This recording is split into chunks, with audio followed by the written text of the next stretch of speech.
Hello students, अब हम बात करेंगे सेकंड मेथड ऑफ चार्जिंग की, दैट इज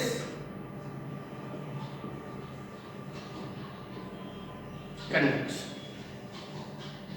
कंडक्शन में in this method charging is done by bringing one charge object, ये क्या आपका suppose charge object in contact with uncharged object. ये आपका क्या है, चार्ज है, और ये आपका क्या है, अनचार्ज, और वी कैन से न्यूट्रल। यहाँ पे कंडक्शन जैसे कि हमें नाम से पता चल रहा है, जब हम एक चार्ज ऑब्जेक्ट को एक अनचार्ज ऑब्जेक्ट के कांटेक्ट में लेके आएंगे तो आपका क्या हो जाएगा, ये आपका चार्ज हो जाएगा, और this method is called conduction. इसमें बेसिकली क्या होगा, सपोज इसके ऊपर कुछ पॉजिटिव चार्ज है, ये अभी न्यूट्रल है। अब जब हम इन दोनों को कांटेक्ट में लाए तो चार्ज यहाँ से यहाँ फ्लो करेगा। अब you we know how the charge flows. Suppose water है, वाटर है, कहां से फ्लो करेगा, हाई लेवल से लो लेवल की तरफ। तो ये मोर चार्ज, यहाँ पे चार्ज की डेंसिटी ज्यादा है, यहाँ पे चार्ज की डेंसिटी कम है, तो इधर से इधर को क्या कर जाएगा, फ्लो कर जाएगा। ठीक है, तो इस तरीके से आपकी ये बॉडी क्या हो जाएगी, चार्ज हो जाएगी। तो जब हम इसको अलग करेंगे, जब हम इसको अलग करेंगे तो कुछ चार्ज इस पे आ जाएगा और कुछ चार्ज इस पे आ जाएगा। ओके, सपोज इसके ऊपर चार्ज Q था, इसके ऊपर भी क्या था, 0 था जब हम कांटेक्ट में लाए। अब इसके ऊपर क्या हो जाएगा, जो चार्ज होगा वो Q से थोड़ा सा कम होगा और बाकी इस पे आ जाएगा। इस केस में, जैसे इंडक्शन के केस में जो हम बॉडी न्यूट्रल थी उसके ऊपर चार्ज क्या आ रहा था, ऑपोजिट आ रहा था, बट यहाँ पे ऑपोजिट चार्ज नहीं आएगा, यहाँ पे चार्ज क्या आएगा, सेम आएगा। ठीक है, और एक टर्म होता है चार्ज डेंसिटी, वो अभी हम लोग डिस्कस करेंगे, उसके बेसिस पे कंडक्शन काम करता है। Okay, let me explain you, let me give you an example for this. Suppose एक ये है बॉडी A, इसके ऊपर चार्ज है Q, और ये एक बॉडी B, इसके भी ऊपर चार्ज है Q, और एक ये है बॉडी C, इसके ये क्या है, आपकी न्यूट्रल है, ये क्या है, जीरो चार्ज और इट इज न्यूट्रल। अच्छा, तीनों का रेडियस क्या है, सेम है, A, B और C, all three are identical spheres। ठीक, अब C और A को जब हम कांटेक्ट में लेके आते हैं, सपोज यहाँ पे A और C हमारे कांटेक्ट में आ गए, A और C। ठीक, इसके ऊपर चार्ज कितना है, Q, इसके ऊपर 0। अब टोटल के ऊपर नेट चार्ज कितना हो गया, Q, दोनों का मिला के। अब इन दोनों को अलग करो, अलग किया तो ये हो गया A और ये हो गया C। तो अब इन दोनों के ऊपर चार्ज कितना हो जाएगा, इसके ऊपर हो जाएगा Q/2, इसके ऊपर भी हो जाएगा Q/2। अगर पॉजिटिव चार्ज था तो पॉजिटिव पॉजिटिव, अगर ये Q नेगेटिव था तो नेगेटिव और नेगेटिव। सपोज ये माइनस था तो ये माइनस माइनस हो जाएगा, अगर ये प्लस था तो ये पॉजिटिव पॉजिटिव रहेगा। ठीक, अब इस C को हम B के कांटेक्ट में लेके आते हैं। ठीक है, अब ये C कैसा हो गया, चार्ज हो गया। अब इस C को इस वाले B के कांटेक्ट में लेके आते हैं, not this C, this was neutral, it came in contact with A, then A and C both formed charge Q when we separated them, Q/2 and Q/2। now C और B को contact में लेके आते हैं। चलो, C और B को जब हम कांटेक्ट में लेके आएंगे, ये हमारा क्या हो गया, C के ऊपर कितना चार्ज है, Q/2, और ये हो गया हमारा B के ऊपर कितना चार्ज है, Q। सपोज सेम साइन है, ठीक है, तो अब नेट चार्ज कितना हो जाएगा, Q/2 प्लस Q, तो कितना हो जाएगा, 3Q/2, कितना हो जाएगा, 3Q/2। ओके, अब इन दोनों को हम क्या कर रहे हैं, सेपरेट कर रहे हैं, क्या कर रहे हैं, सेपरेट कर रहे हैं। तो ये आपका C हो गया और ये आपका B हो गया, C एंड B, ये आपका C हो गया और ये B हो गया, दोनों क्या है आपके, सेपरेटेड हैं। तो अब C के ऊपर क्या हो जाएगा, जो टोटल चार्ज है उसका हाफ क्या हो जाएगा, 3Q/4, और B के भी ऊपर क्या हो जाएगा, 3Q/4। तो फाइनली जब हम C को A के कांटेक्ट में लाए, हटाया, फिर B के कांटेक्ट में लाया और हटाया, तो हमारा क्या हो गया, A पे चार्ज कितना रह गया, Q/2, B पे कितना हो गया, 3Q/4, एंड C पे भी कितना हो गया, 3Q/4। ओके, अच्छा, now the condition is, suppose A पे पॉजिटिव चार्ज था और B पे कैसा चार्ज है, नेगेटिव। चलो, B पे अब यहाँ पे नेगेटिव कर दें तो ये भी क्या हो जाएगा, नेगेटिव, तो यहाँ पे क्या आ जाएगा, माइनस का साइन आ जाएगा। कैसा आ जाएगा, माइनस का साइन आ जाएगा, तो ये क्या हो जाएगा, -Q/2 आ जाएगा। अब नेट चार्ज कितना हो जाएगा, दोनों के ऊपर -q/4 एंड -q/4। ओके, तो उस केस में, इस केस में a के ऊपर कितना रहेगा, वही q/2, b will be having -q/4 and c will be having -q/4. So this is the method of conduction. अच्छा, now the thing is charge is conserved.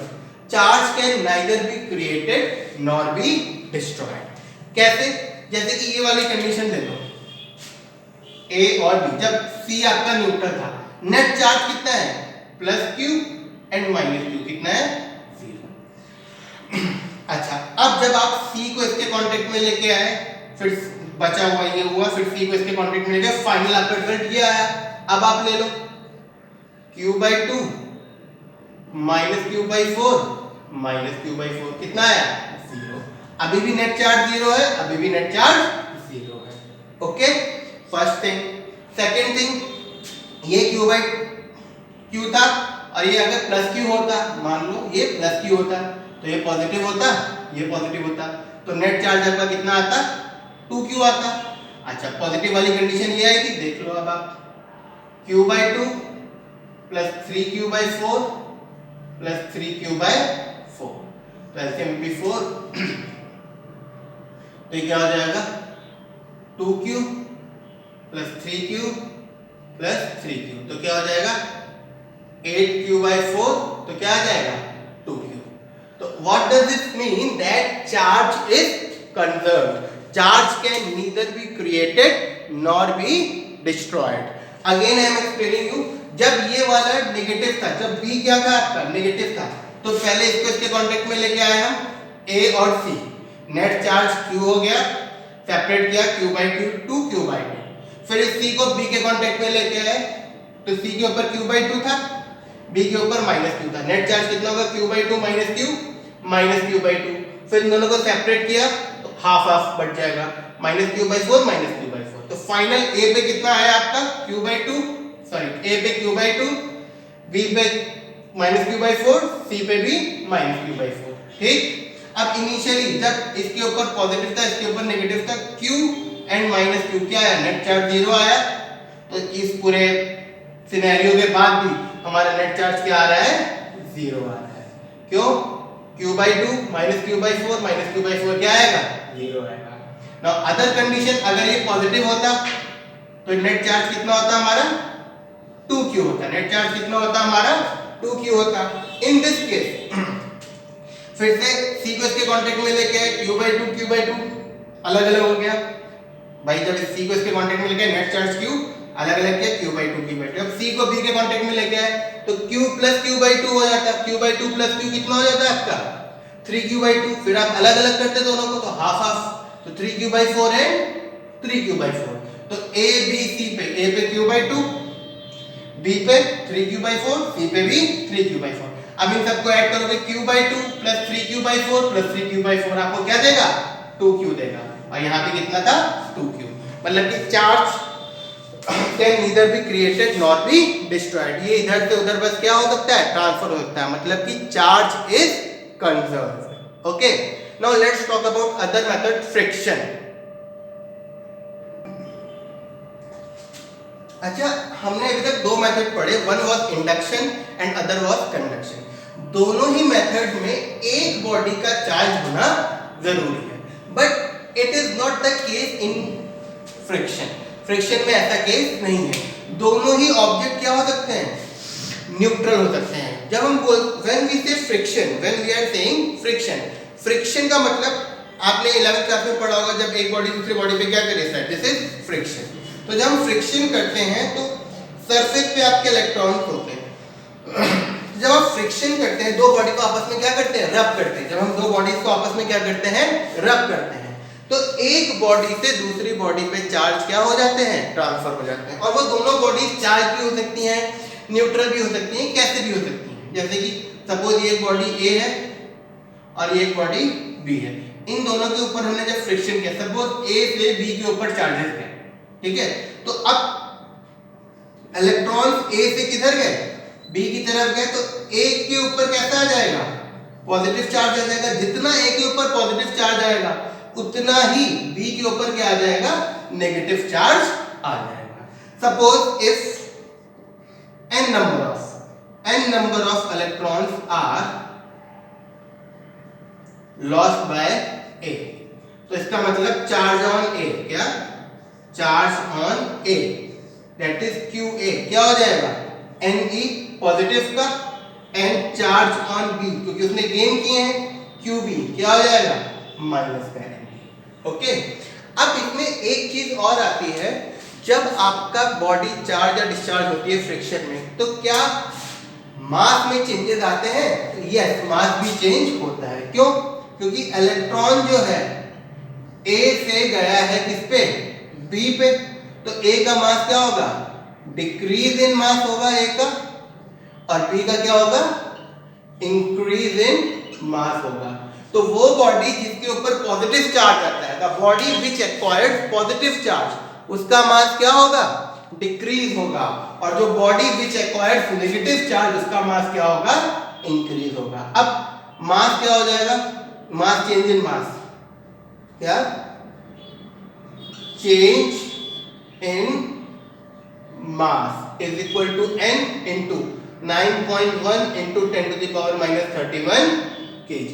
n क्या है आपके, नंबर ऑफ इलेक्ट्रॉन्स ट्रांसफर्ड, और 9.1 into 10 to the power minus 31 ये क्या है आपका, number of mass of one electron, क्या है आपका 9.1 into 10 to the power minus 31 kg, ये क्या है आपका मास ऑफ इलेक्ट्रॉन। तो इतना मास आपका चेंज होता है।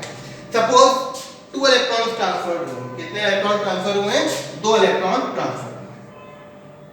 Suppose if 2 electrons are transferred from A to B, A से B कितने इलेक्ट्रॉन हमारे ट्रांसफर हुए, 2 इलेक्ट्रॉन ट्रांसफर। तो इसके ऊपर क्या आ जाएगा, मास डिक्रीज इन मास, इसका मास क्या हो जाएगा, डिक्रीज होगा किससे, mass is equal to 2 into 9.1 into 10 to the power minus 31 kg। इतने क्वांटिटी से A का मास डिक्रीज हो जाएगा और B का मास इंक्रीज हो जाएगा, क्योंकि 2 इलेक्ट्रॉन ट्रांसफर हुए हैं। और 9.1 into 10 to the power minus 19 क्या है, 10 टू द पावर माइनस 31 क्या है, आपका मास ऑफ वन इलेक्ट्रॉन। तो this is how the friction, induction and conduction, these 3 methods of charging takes place. Okay,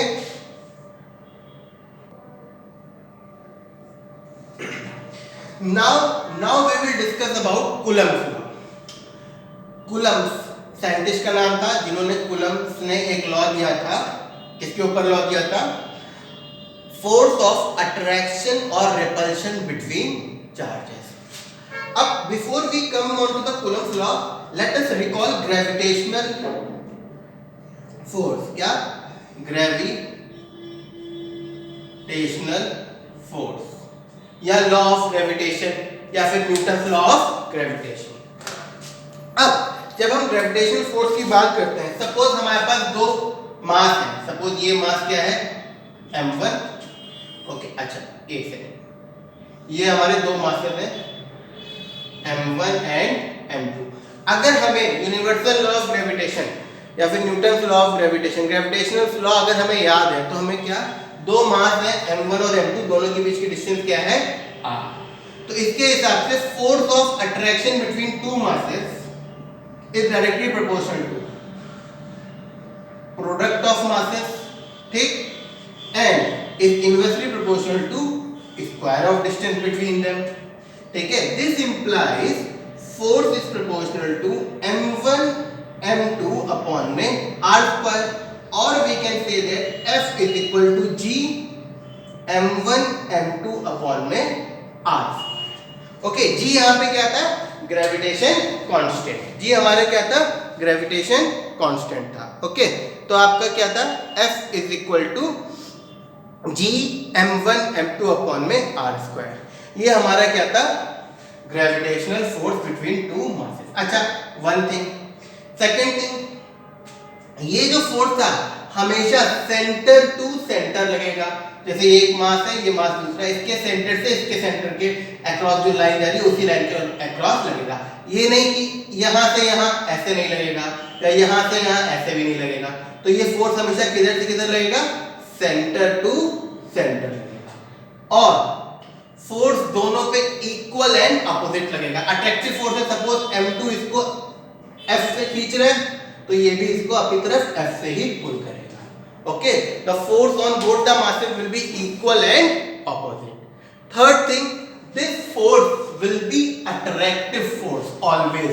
Gravitational force हमेशा attractive होता है। Why? Because mass can never be in negative. मास जो है कभी भी नेगेटिव नहीं हो सकता है। अच्छा, now let us come on to Coulomb's law.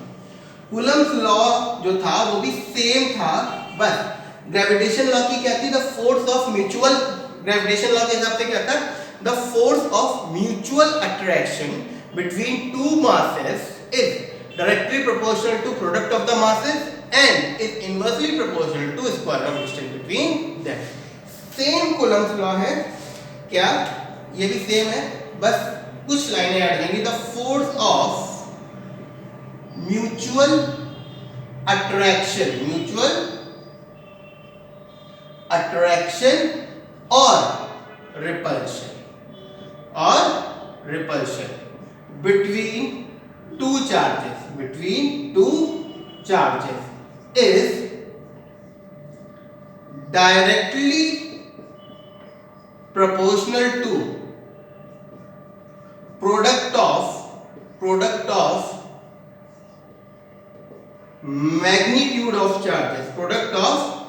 Magnitude of charges, and is inversely proportional to square of distance between them. Same thing, बस यहाँ पे क्या आ गया, अट्रैक्शन के साथ साथ रिपल्शन आ गया।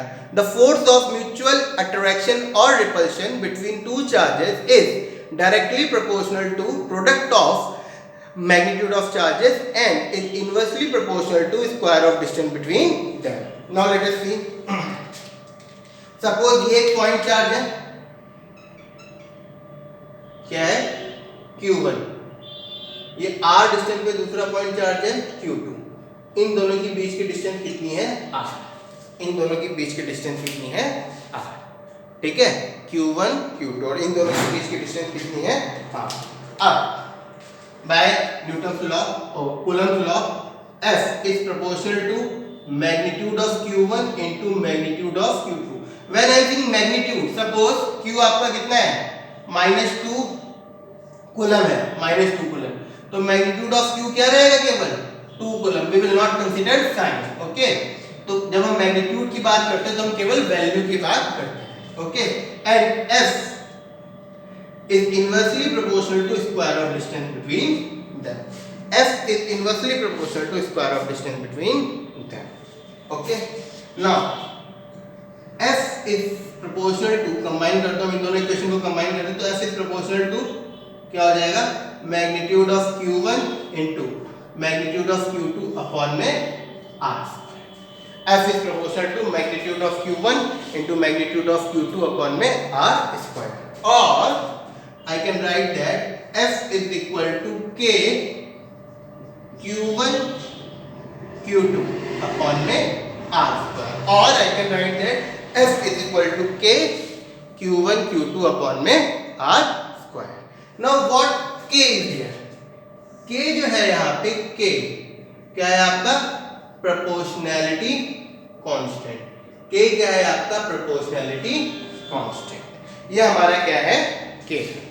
ओके, नाउ K की जो वैल्यू होती है, K की जो वैल्यू होती है वो कितनी होती है, 1/4 पाई एप्सिलॉन नॉट। ये एप्सिलॉन नॉट क्या है, इसके बारे में भी हम बात करेंगे। और ये 1/4 पाई एप्सिलॉन नॉट की वैल्यू क्या होती है, 9 × 10⁹। ठीक है, यूनिट लगाएंगे तो क्या होगा, newton metre square coulomb -2। Unit का आप खास तौर पे ध्यान रखिएगा। तो K की वैल्यू क्या होती है, 1/4 pi epsilon naught, and this complete 1/4 pi epsilon naught is equal to 9 × 10⁹। Newton metre square coulomb -2। अगर आपको कंफ्यूजन हो तो आई शो यू, यहाँ पे आपका क्या आ गया। अब यहाँ से देखिए आपका आई एम इरेविंग दिस,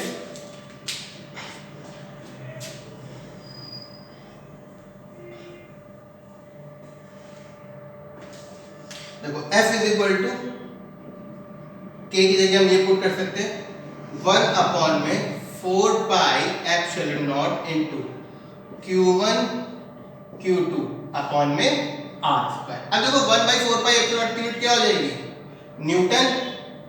इसकी देखो अब 1/4 पाई एप्सिलॉन नॉट निकाल लो यहाँ से, अगर 1/4 I am doing this only for unit so that अगर आप यूनिट भूल जाते हो तो आप कैलकुलेट कर लो।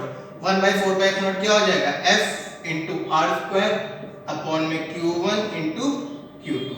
तो अब F की यूनिट क्या होती है, न्यूटन, रेडियस या फिर डिस्टेंस Q1 Q2, R की यूनिट क्या होती है मीटर, मीटर का स्क्वायर मीटर स्क्वायर अपॉन में coulomb into coulomb, coulomb square ऊपर आके कूलम -2। इस तरीके से आप 1/4 पाई एप्सिलॉन नॉट की यूनिट कैलकुलेट कर सकते हैं इफ यू फॉरगॉट। तो क्या हो गया आपका 1/4 पाई एप्सिलॉन नॉट की वैल्यू क्या होती है 9 × 10⁹ newton metre square coulomb -2। Okay, so this is Coulomb's law. It states that force of attraction or repulsion between two charges is directly proportional to product of the magnitude of the charges and is inversely proportional to square of distance between them. Or F is proportional to combine these two Q1 Q2 upon R square, proportional हटाया, proportionality constant आ गया K। K की value क्या होती है 1/4 pi epsilon naught and this is equal to 9 × 10⁹ newton metre square coulomb -2।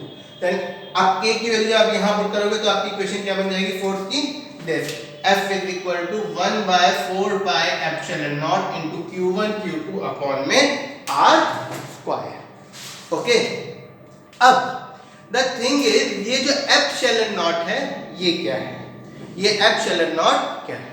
Okay, इस term को हम बोलते हैं एब्सोल्यूट परमिटिविटी। क्या बोलते हैं, absolute permittivity. This Coulomb's law अभी हम नेक्स्ट वीडियो में जस्ट कंटिन्यू करेंगे, एक्चुअली थोड़ी सी स्पेस प्रॉब्लम है तो I will just continue in next video, इसकी कॉन्सेक्टिव वीडियो में आई विल स्टार्ट। ओके, तो अभी आप यहाँ पे देखिए